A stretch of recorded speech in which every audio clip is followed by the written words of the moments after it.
The return to the native was a definitive period of alteration that I went through. And it was funny because Chief Joseph and a couple of other chiefs were involved in it, and they thought it was hilarious. They would play pranks on me in the mystical and out-of-body travel states to force the city out of me. What they were doing was pushing out the effects of modern society that had made me not compatible to the natural world.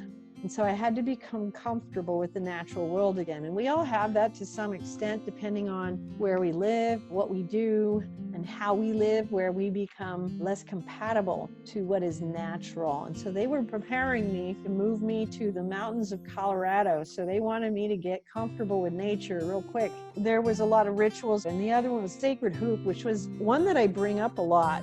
I had a lot of initiations around the Sacred Hoop throughout many, many years. What we're doing in the Sacred Hoop is we are reuniting birth and death and creating this continuity. There were many times earlier on in my journey where I had to break through this barrier, this threshold, and speak to my older self. I would be young and I needed to speak to my older self, because in so doing, I was making a connection in this sacred hoop that would make it much more likely that I would achieve my destiny through the work that I was sent here to do. I needed to connect with that old, wise woman when I was young, so that it would lead me in the proper way. The sacred hoop is this continuity of energy. It's the cycle of life. These initiations into the sacred hoop are about bringing those different points in a life together so that the soul is more likely to follow the path of their actual destiny rather than